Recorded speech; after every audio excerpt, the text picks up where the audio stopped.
There is a moment, quiet, piercing, irreversible, when a person stops hoping the world will understand them. It's not dramatic.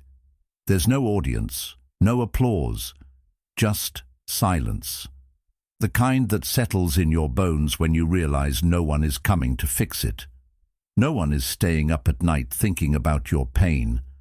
And in that silence, something ancient wakes up.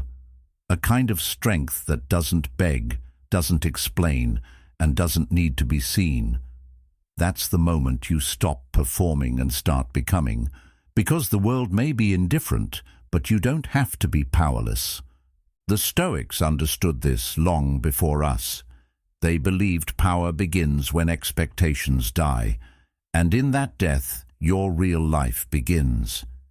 If you're someone who's ready to stop chasing validation and start cultivating inner power, consider subscribing as a quiet vow to yourself, a step toward a life rooted in discipline, clarity, and self-respect. Because here, we don't chase the world's applause. We build what the world can't ignore. Most people carry a quiet fantasy that their suffering is visible, that if they just hurt enough, someone will step in, that maybe if they just word it right, someone will understand. It's a soft hope, often unspoken, built deep into the way we're raised. If I'm in pain, the world will care. But then life happens. Pain is ignored. Tears go unnoticed. The phone stays silent. And that's when something shifts. You begin to see the illusion for what it really is. Not a reflection of your worth, but a reflection of how consumed people are by their own chaos. Everyone is battling something you'll never fully see, just like they'll never fully see yours. And if you build your identity on being seen, you will spend your life feeling invisible. That quiet ache of being overlooked, that's not cruelty, that's reality. And if you look closely, it might be trying to teach you something important. When we're young, we believe that pain deserves recognition. We think that if we suffer, someone owes us comfort. But the truth is, life doesn't hand out medals for endurance. It doesn't send angels when you're on your knees. It just moves on. People go about their lives. Friends forget. Strangers scroll. Not out of malice, but because they're drowning in their own problems. That might sound harsh, but harsh doesn't mean untrue. And here's the strange twist. That realization, painful as it is the first step toward becoming free. Because once you stop expecting the world to respond to your pain, you stop waiting. You stop freezing your life in hopes that someone will notice you're stuck. You begin to move for reasons that have nothing to do with applause. Carl Jung once said, "The world will ask you who you are, and if you don't know, the world will tell you." But what he didn't say, what you learn through experience, is that most people don't ask because they care. They ask so they can fit you into a box that makes sense to them. They don't see you. They see their idea of you.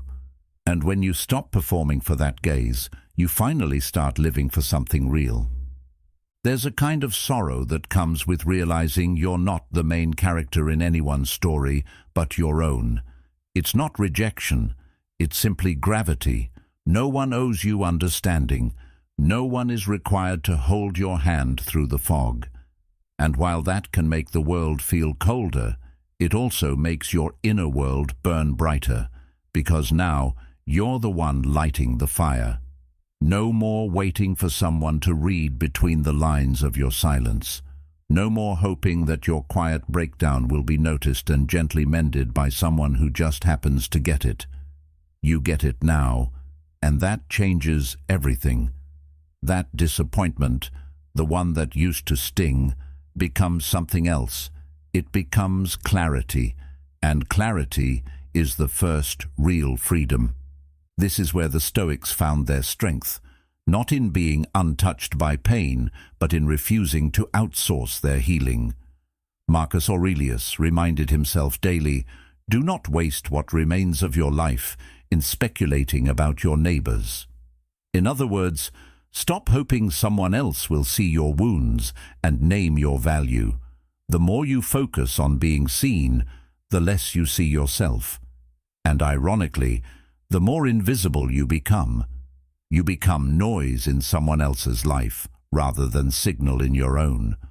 But when you finally let go of the hope that others will witness your suffering and give it weight, that's when you begin to build something indestructible. Not because you're harder, but because you're clearer. You start noticing how much of your identity was shaped around being seen, around the belief that someone, somewhere, should care. And when they didn't, you took it personally. But here's the truth no one likes to admit. Just because people don't care doesn't mean you're unworthy. It just means they're human, flawed, overwhelmed, distracted, just like you. The game was never about being seen. It was about waking up to the fact that you were always watching. You've been the one living inside your mind this whole time. You've been the only witness to the full weight of your thoughts. That's not a curse. That's a gift. Because it means you are the one with the power to change your narrative. Not them, you. There's power in being unseen. There's clarity in walking without needing an audience. Epictetus said, "Don't explain your philosophy, embody it." And that's what happens when you stop hoping to be seen. You start becoming, not for attention, not for recognition, but because something inside you refuses to stay small. The pain that once felt unbearable becomes your blueprint. The silence that once haunted you becomes your teacher. The solitude that once scared you becomes your home. And when that shift happens, you no longer need to broadcast your wounds. You just carry them differently, not as a burden, but as proof that you kept going. So maybe being overlooked wasn't the tragedy you thought it was. Maybe it was the beginning, the slow, quiet death of illusion, and the birth of something real, something solid, something that no longer seeks validation because it's too busy building something permanent. You don't need to be seen to become something great. You need to see yourself clearly, honestly, without decoration. That's where everything changes. That's where your real life begins. When no one listens, something unexpected happens. You start listening to yourself. Not the surface voice, the one that echoes what others expect from you, but the quieter one underneath. The one you've ignored because it wasn't loud enough to compete with the noise of the world. But in the absence of applause, silence grows roots. You begin to hear your own thoughts more clearly, not as background noise, but as guidance. It's strange at first, uncomfortable even. You're used to checking your reflection in the eyes of others. But when those eyes turn away, you learn to see yourself from the inside. And that's when something shifts. You begin to move differently, not because someone told you to, not because someone believed in you, but because you decided to show up, without witnesses, without cheerleaders, without someone holding the door open. Self-reliance doesn't arrive in a burst of confidence.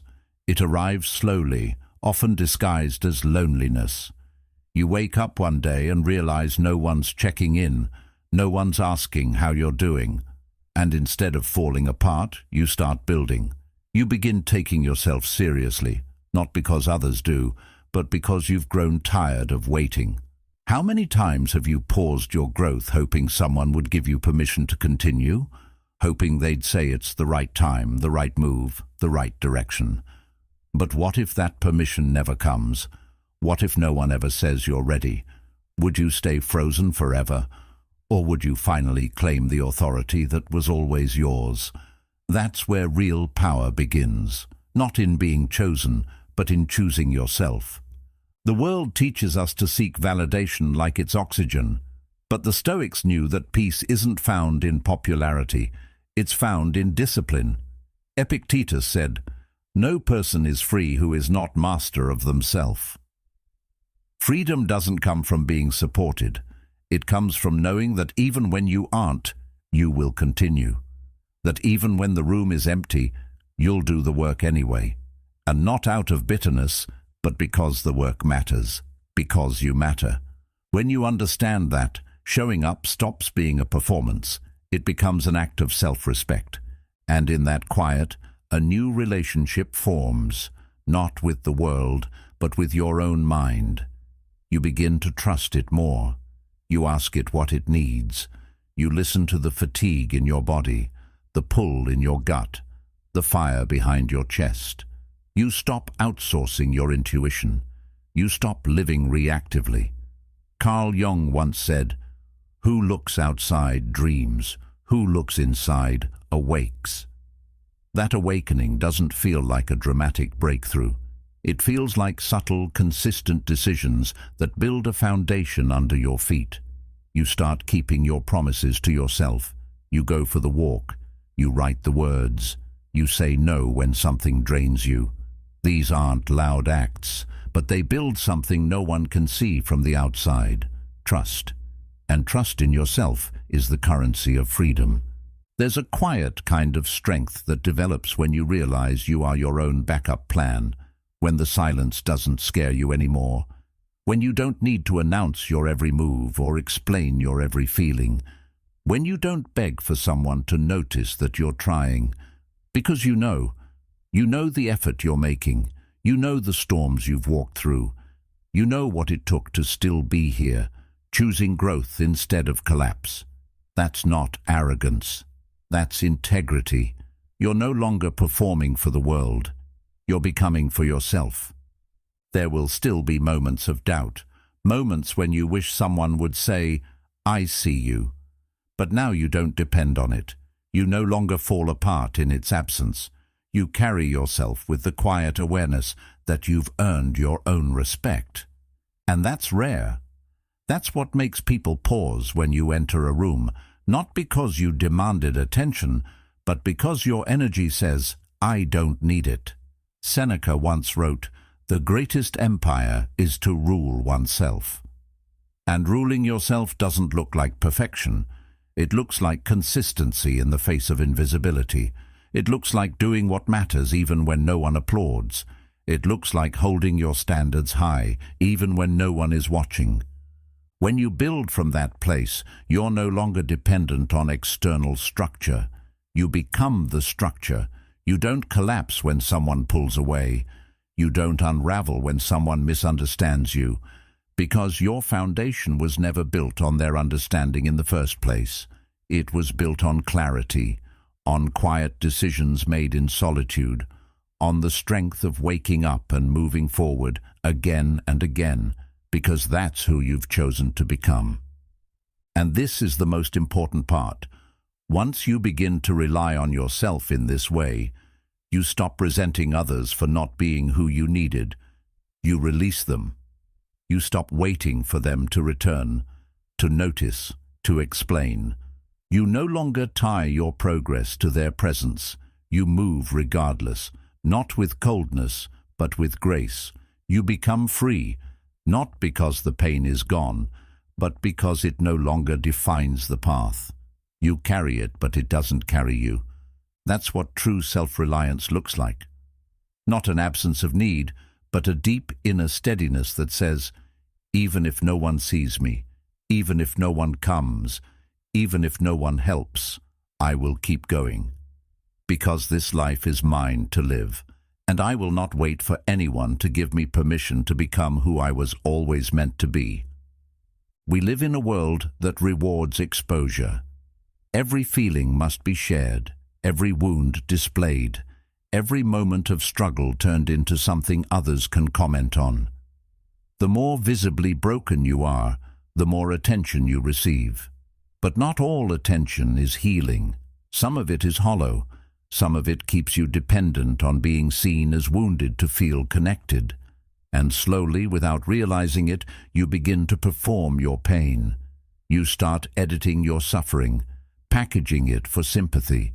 You turn real emotions into content, thinking it will bring you closer to others. But it doesn't. It just makes your healing public property. What was once sacred becomes consumed. What was once your inner world becomes a storyline for others to follow and forget. There's a difference between honesty and emotional performance. One comes from depth, the other from habit. One is quiet, the other rehearsed, and most of us were never taught the difference. We confuse expression with healing. We think that just because we talk about it, we've worked through it. But sometimes, the more you speak of a wound, the more it stays alive. Not everything needs to be narrated. Some things need to be felt, endured, integrated, in silence. The Stoics weren't emotionless, they were composed. They believed in feeling deeply, but without letting those feelings control the trajectory of their lives. Marcus Aurelius, in his Meditations, wrote, "Be like the cliff against which the waves continually break, but it stands firm and tames the fury of the water around it." He didn't mean suppress emotion. He meant, don't let it become a performance. Let it become presence. We've become conditioned to believe that silence is weakness, that if we don't express every feeling, we're hiding. But some things are not meant to be shared. Some parts of your story are sacred precisely because they belong only to you. Keeping something private doesn't mean you're ashamed. It means you're protecting something precious. And that unnerves people, because silence can't be dissected. It can't be pitied or praised. It demands space. It creates mystery. And mystery, especially in a world addicted to access, feels threatening. Carl Jung spoke often of the shadow, the parts of ourselves we bury or project. But he also said, "Solitude is for me a fount of healing which makes my life worth living." The truth is, not every form of healing needs to be visible. Some of the deepest transformations happen when no one is watching, when you're sitting with your thoughts, when you're choosing not to respond, not to prove, not to explain, when you let your emotions pass through without needing them to be seen, liked, or validated. That's not suppression. That's sovereignty. It's easy to mistake the loud for the strong, but strength isn't always loud. Sometimes it's quiet and still and completely uninterested in being understood. You don't have to prove your growth. You don't have to narrate your healing in real time. You can keep it to yourself and let the results speak later. And that patience, that refusal to perform, is what gives you power, because it means your peace isn't up for public negotiation. There's a kind of beauty in becoming unexplainable, in being someone who no longer shares every emotional bruise just to receive softness in return. You learn that not everyone deserves access to your struggle, not because you're hiding, but because you've stopped offering your pain as a way to earn connection. When you stop broadcasting your wounds, you stop attracting people who are only there to observe the damage, and slowly you begin attracting people who respect what you've built in silence. Seneca said, "No man is more unhappy than he who never faces adversity, for he is not permitted to prove himself. But once you've faced adversity and grown from it, you don't need to display the scars to justify your strength. You don't need to keep reopening wounds to remind others of what you've endured. You've proven it to yourself. That's enough. The moment you realize your emotions are not a currency for attention, you stop spending them so carelessly. You start guarding your inner life like something rare, because it is. And in that guarding, you find clarity. You start to realize how much energy was spent explaining what didn't need to be explained. You feel how much power was lost in asking to be understood by people who didn't have the depth to understand themselves. You watch how the crowd celebrates vulnerability, but forgets to mention that real vulnerability isn't exposure. It's discernment. It's knowing when to speak and when to remain silent. It's choosing who gets to see the real you and who only gets the surface. You don't need the world to validate your emotions for them to matter. You don't need to turn your pain into art just to justify why it hurts. You can hold that pain quietly. You can heal without display. You can grieve without an audience. And when you do, something incredible happens. You stop fearing the silence. You begin to feel at home inside it, because it no longer feels like abandonment. It feels like return, a return to yourself, a return to what's real. There's nothing wrong with expressing emotion, but when expression becomes a performance, it robs you of your power. Sovereignty begins the moment you choose presence over performance. The moment you stop explaining yourself to feel safe. The moment you realize your peace isn't fragile, it's forged in solitude. And when others can no longer predict you through your emotional patterns, they start to respect the depth they can't access. Not because you became colder, but because you became wiser. You don't owe anyone a front row seat to your healing, and you don't need to bleed in public to prove you're human. Some things are meant to be held close. Some truths are meant to be whispered only to yourself. That's not hiding. That's maturity. And in a world that glorifies noise, that kind of quiet becomes its own form of rebellion, its own form of freedom. Rejection feels personal because it touches something primal in us, the need to belong, to be seen, to be accepted as we are. But often, what feels like rejection is actually redirection. You weren't dismissed because you lacked value. You were pushed aside because your depth couldn't be digested by shallow eyes. Your silence was mistaken for absence, your self-containment for coldness. You were misunderstood not because you failed to express, but because you carry a frequency most people aren't tuned to. That doesn't make you wrong, it makes you rare. The world, for the most part, doesn't recognize nuance. It celebrates what's easy to label, easy to consume, easy to predict. So when you don't fit into those neat boxes, you become inconvenient. And in a world rushing to categorize, inconvenience is often discarded before it's explored. It's easy to internalize that as a flaw. To think, if I were louder, if I smiled more, if I softened my edges, maybe I'd be accepted. But that's the trap. The belief that your value lies in being legible to others. You weren't made to shrink into their comprehension. Carl Jung wrote, "The privilege of a lifetime is to become who you truly are, not who others can easily understand, not who fits the mold, but who you are when no one is watching and you've stopped trying to be approved." That kind of authenticity often comes at the cost of comfort. It invites misunderstanding. It requires solitude. But it also creates space for a deeper kind of transformation, one that isn't driven by applause, but by alignment. There comes a point when you stop interpreting rejection as loss and begin to see it as clarity. Every person who overlooks you, every space that doesn't welcome you, every silence that follows your presence, it all reveals something, not about your worth, but about where your energy doesn't belong. That insight is priceless. It saves you years of self-doubt. It teaches you to invest where you're valued, not just tolerated. And once you learn that, you stop chasing explanations. You stop wondering why someone didn't choose you. You realize that not being chosen was the blessing, because it gave you back to yourself. There's a quiet revolution that begins when you stop trying to be understood. You begin to redirect all the energy you used to spend on being seen into actually building something. Something that doesn't need to be explained. Something that stands on its own. A body of work, a lifestyle, a discipline. You shift from emotional scarcity, constantly trying to prove your worth, to psychological sovereignty, where your existence is no longer up for debate. That's where your center of gravity moves inward.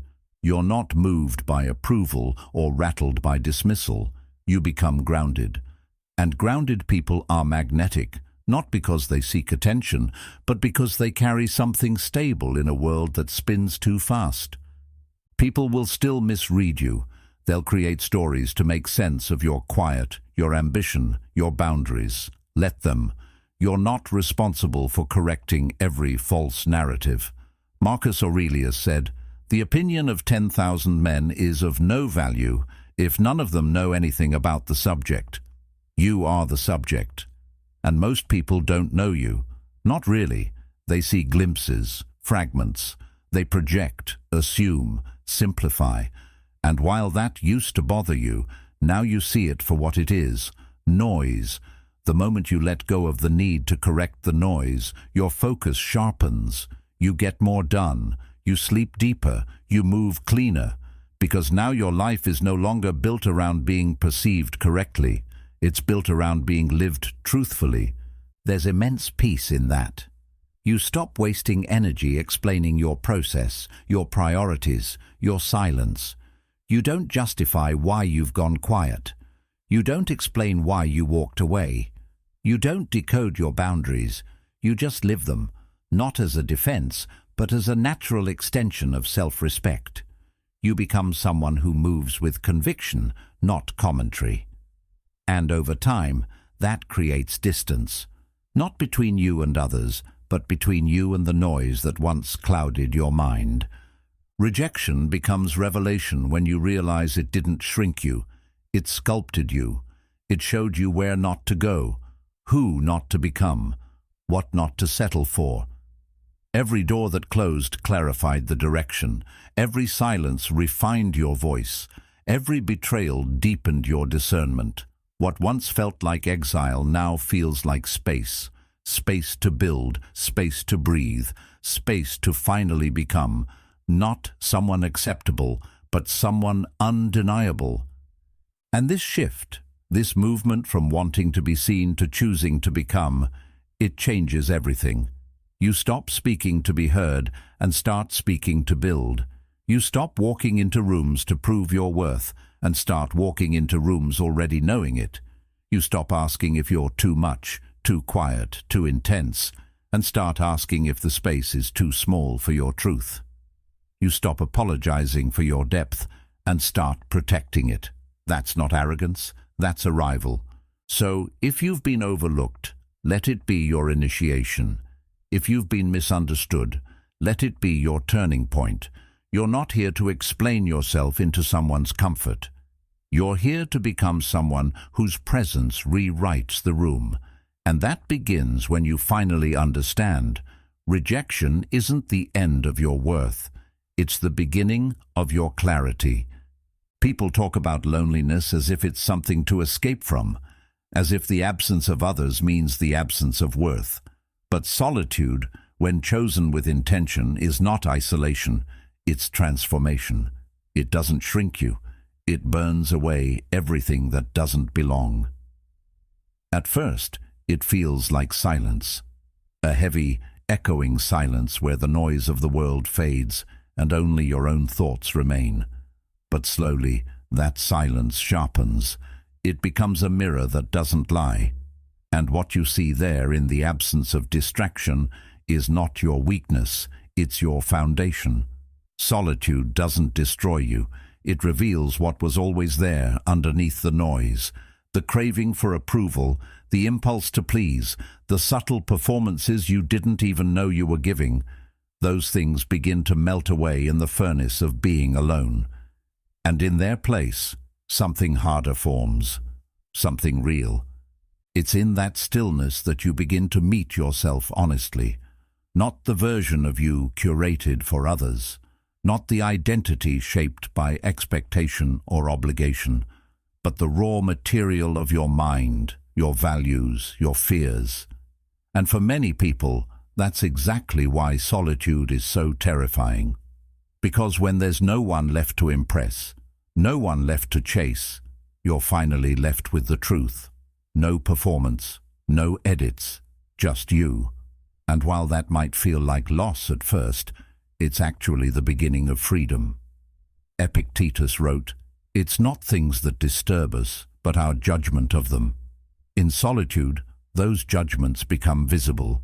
You start to realize how many of your thoughts aren't yours, how many of your fears came from someone else's voice, how much of your identity was built on avoiding rejection rather than seeking truth. This is where the internal alchemy begins. The discomfort doesn't disappear, but it transforms. What once felt like loneliness starts to feel like privacy. What once felt like exile begins to feel like clarity. You start hearing your own voice louder than the world's opinions, and that voice, uncensored, unpolished, unafraid, teaches you how to live. You begin to understand that peace isn't found in a full calendar or a full room. Peace is found in presence, in being able to sit with yourself and not flinch, to feel the weight of your own mind and not run from it. That's not detachment, that's mastery. Carl Jung said, "The man who looks outside dreams, the man who looks inside awakens." Solitude is what forces you to look inward, to awaken. And with that awakening comes a kind of responsibility.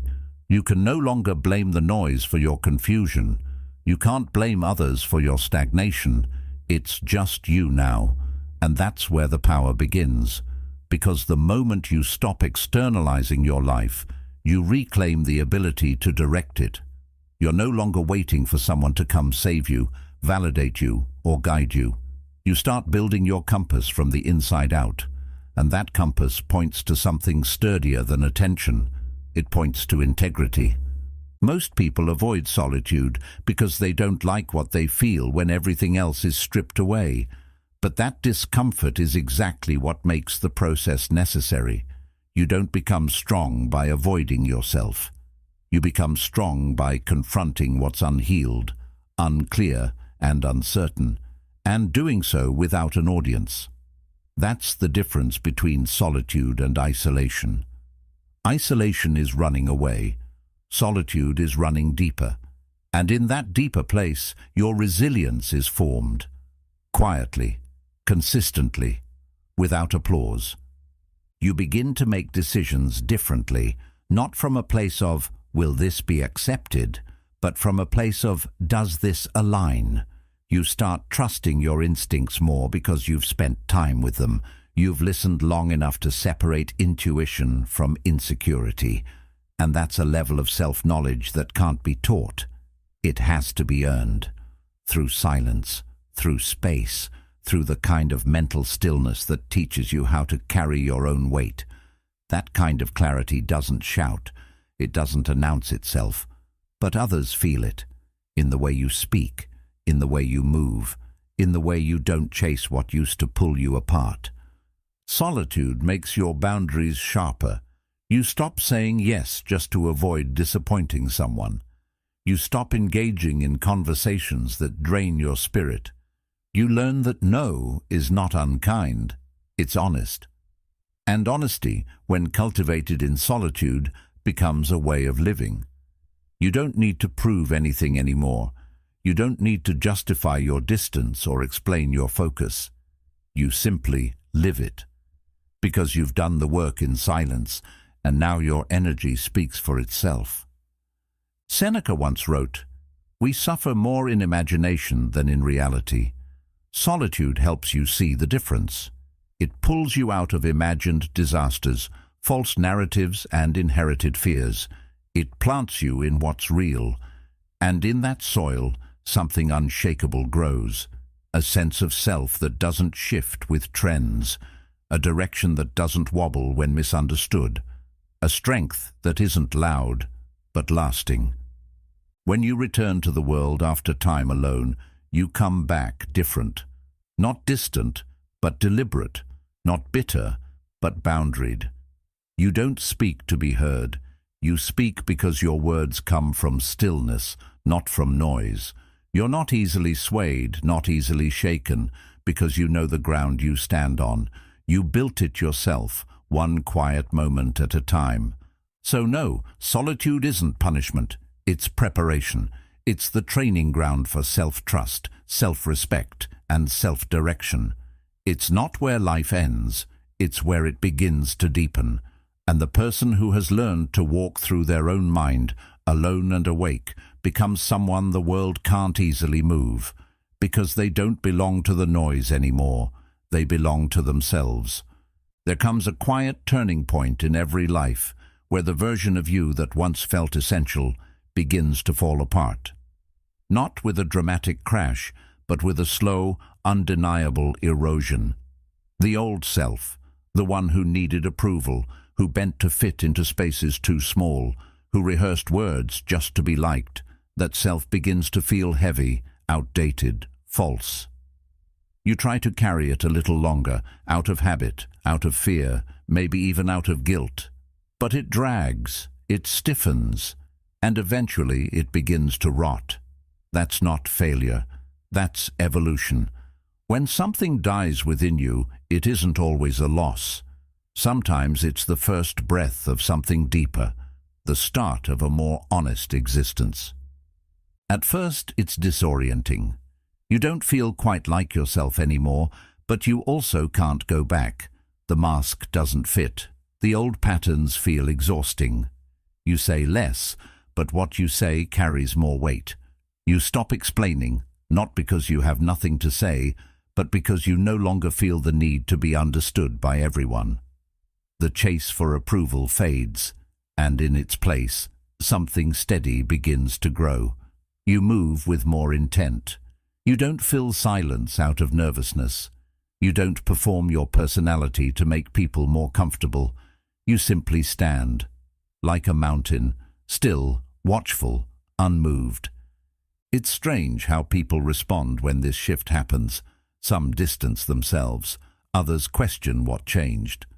They'll say you seem colder, more distant, less fun.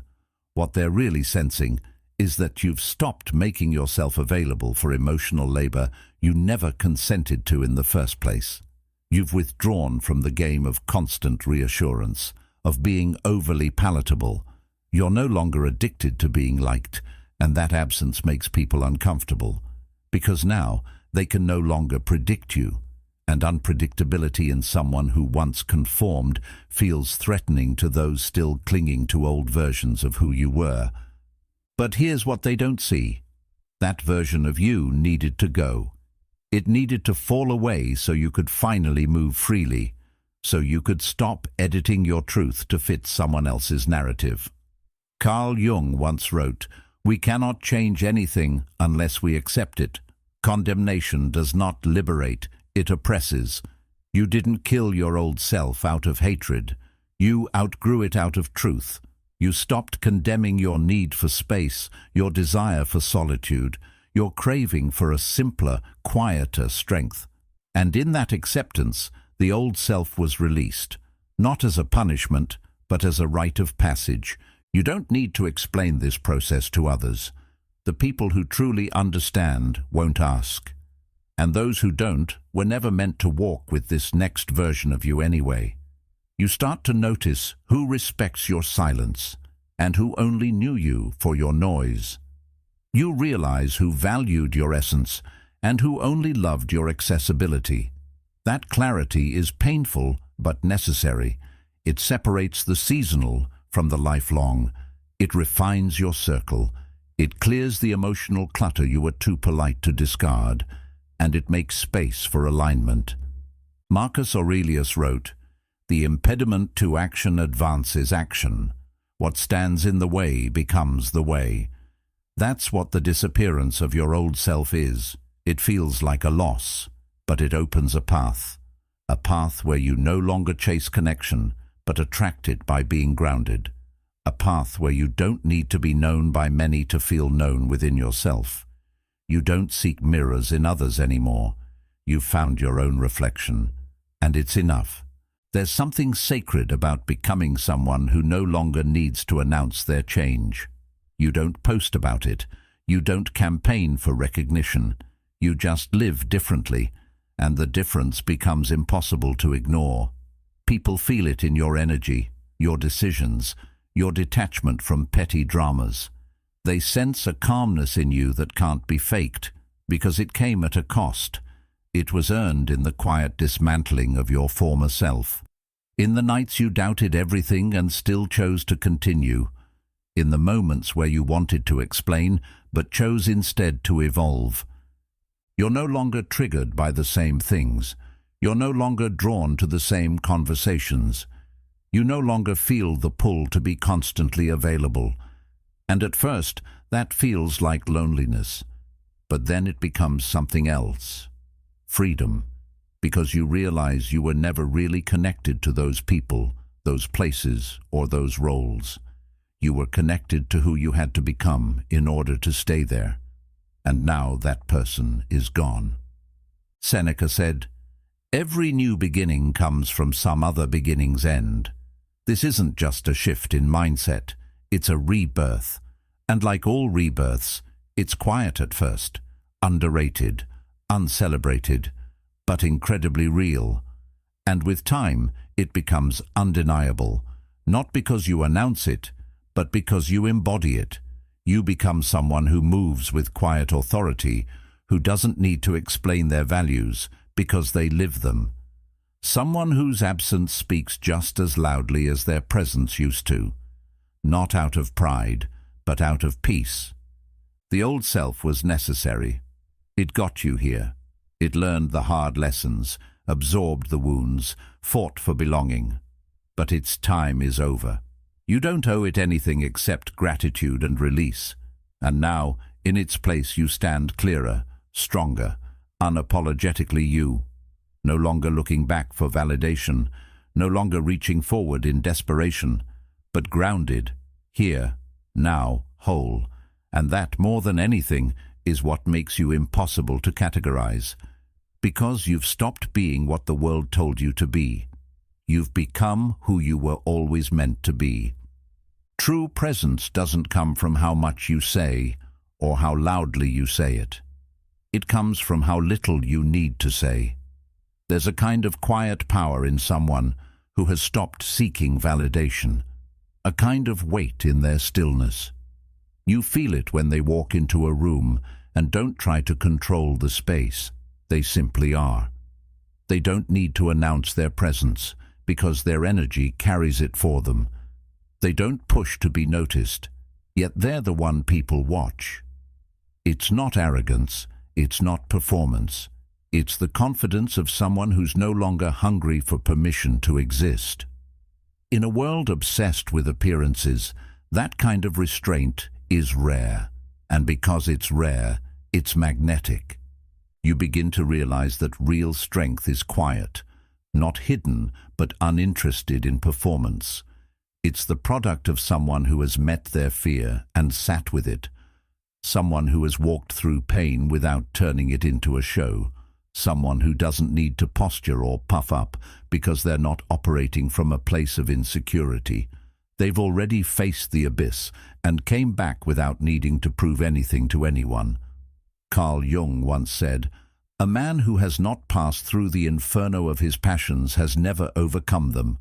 When you've done that kind of internal work, it changes how you move, it changes how you speak, or how often you choose not to. Because now, silence becomes a statement. You stop reacting to every opinion. You stop defending your every move. You let go of the compulsion to clarify yourself to those committed to misunderstanding you, not out of apathy, but out of alignment. You understand now that if someone doesn't feel your value, no amount of words will make them see it. And if someone does feel your value, you won't have to convince them. So you conserve your energy. You speak only when it matters. And when you do speak, people listen. Not because you're louder, but because you're selective. Your words weren't scattered. They were earned. They weren't about being heard. They were about expressing something real, something rooted. There's a power in that detachment. Not the cold kind that pushes people away, but the self-contained kind that doesn't cling to outcomes. When you no longer rely on people to affirm your worth, you free them from the responsibility of carrying your identity, and you free yourself from the constant tug of needing to be liked, validated, or praised. That freedom makes you light, but it also makes you heavy in the eyes of others, because now your self-possession is something they can feel, and it unsettles people who are still measuring themselves through the eyes of others. Because when they meet someone who doesn't need the crowd, they're forced to face the fact that they might still be living for it. Marcus Aurelius wrote, "Waste no more time arguing about what a good person should be. Be one that's the essence of commanding without words. You don't try to be impressive. You just embody what you value. And the irony is, when you stop trying to be impressive, you often become unforgettable. Not because you shouted, but because your silence had depth, because your stillness had direction, because you weren't trying to win the room. You were rooted in something deeper than performance. People mistake detachment for disinterest, but true detachment is the highest form of clarity. It means you can engage without being absorbed. You can be present without being performative. You can care without clinging. And that clarity speaks louder than charisma. Because when someone can't be shaken by judgment, can't be baited into overreacting, can't be swayed by flattery or criticism, they start to feel like an immovable force. And we don't just respect forces, we adjust ourselves around them. This is what sets apart the grounded from the attention-hungry. The grounded don't compete for the spotlight because they carry their own light. They're not chasing the next compliment or performance-based connection. They're building something quiet but lasting, something that doesn't crumble when the room goes silent, something that doesn't shift with public opinion. And people notice. They always do.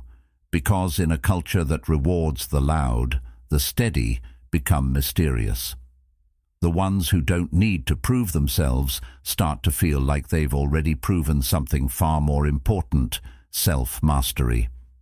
There's no need to chase recognition when you move with intention. No need to explain your pace when you trust your timing. The less you say, the more room others have to feel what you are.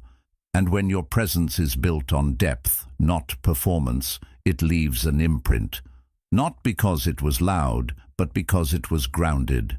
Epictetus said, "First say to yourself what you would be, and then do what you have to do." Quiet power is built on that principle. You decide who you are, and then you live it.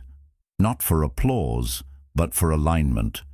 So if you've ever wondered why certain people command attention without asking for it, this is why. They don't chase it. They don't ask for it. They simply move in alignment with who they are. And that kind of presence, grounded in inner stillness, always speaks louder than noise. It doesn't need to shout. It just is. There's a strange kind of freedom that arrives the moment you stop needing care. Not because you've become bitter or numb, but because you've finally outgrown the illusion that your strength should depend on how others treat you. It's the point where a subtle but permanent shift happens inside. The world no longer has the same power to shake you. Its silence doesn't unsettle you. Its applause doesn't seduce you. You begin to move from a different place, from a center that doesn't ask for permission, doesn't beg to be seen, and doesn't fall apart when it's ignored.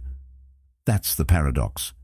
You only gain real power when you stop needing to be rescued, not from pain, but from the discomfort of being alone in your truth. For a long time, we're taught to believe that care from others equals safety, that we must be heard to feel real, understood to feel valid, held to feel whole. But there's a deeper truth underneath all of that. The truth that power isn't something given to you by attention, love, or recognition. It's something built in silence, brick by brick, with the choices you make when no one's watching. That's why once you stop craving the emotional resources of others, something remarkable happens. You start becoming your own source. And when you do, you realize you were never powerless. You were just waiting for permission to be strong. Carl Jung once said, "The most terrifying thing is to accept oneself completely." And that's where this new form of power begins, with acceptance. Not just of your strengths, but your fears, your darkness, your disappointment, your unmet needs. You accept that maybe they won't ever understand you, that maybe no one will love you exactly the way you've always wanted. And rather than fight it, you exhale. You stop resisting what is. You stop trying to control how others feel about you. And in that surrender, a new kind of control emerges. not over people or outcomes, but over yourself. You stop explaining things that don't need to be explained. You stop handing out pieces of your soul in exchange for temporary comfort. You no longer make yourself smaller to be digestible. You no longer bend your voice to avoid tension. You simply stand in your life, unfolded, unedited, and let the chips fall where they may. Some people will fall away, some will come closer, but none of that changes who you are, because now you are the one who defines your worth. You've stopped outsourcing it. You've stopped chasing love as proof of existence, and because of that, you're no longer fragile. You're rooted. It doesn't mean you stop feeling. It doesn't mean you wall yourself off or walk through life untouched. It means you stop expecting external care to fix what only internal clarity can. You stop making your healing a group project. You understand now that peace is built alone, and it's maintained by protecting that solitude, not by constantly inviting others into it to validate your progress. You no longer need to be mirrored in someone else's eyes to know you're whole. The mirror is now internal, and it doesn't distort. You also stop fearing disconnection, because the deepest connection, the one with yourself, has already been established. That's what makes you strong, not cold, not distant, but self-contained. People can come and go. You can love and be loved, but your foundation doesn't shake with their presence or their withdrawal. That's not detachment from life. It's engagement on your own terms. And that's what true autonomy looks like. You stop being a guest in your own mind. You become the architect. Marcus Aurelius once wrote, "You have power over your mind, not outside events." Realize this, and you will find strength.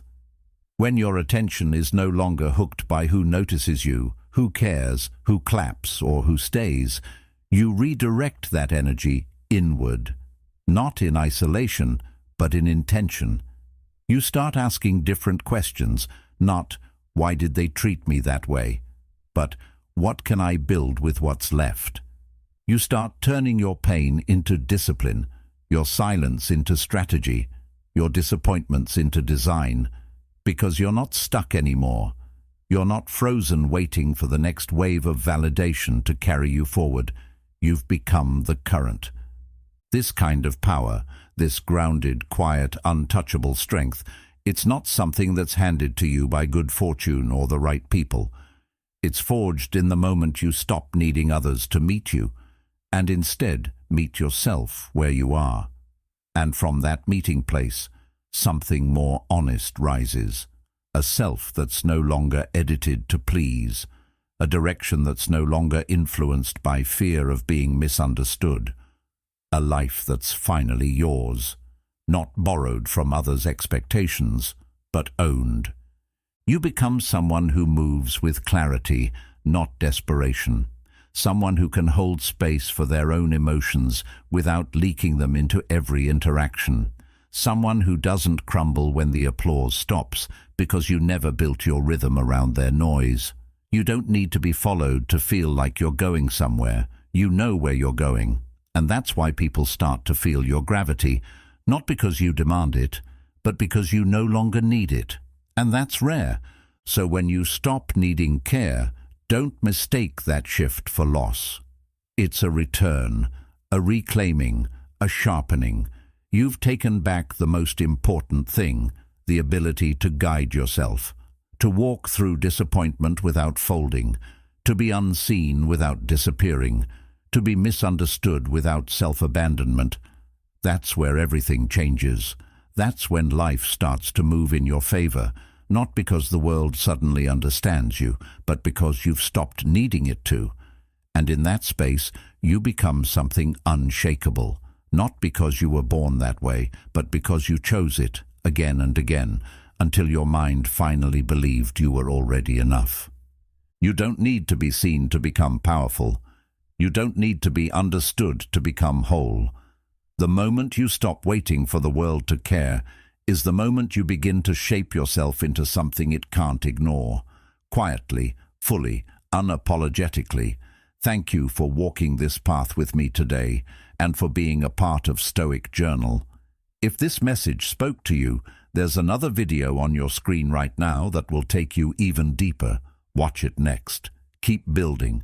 Keep becoming.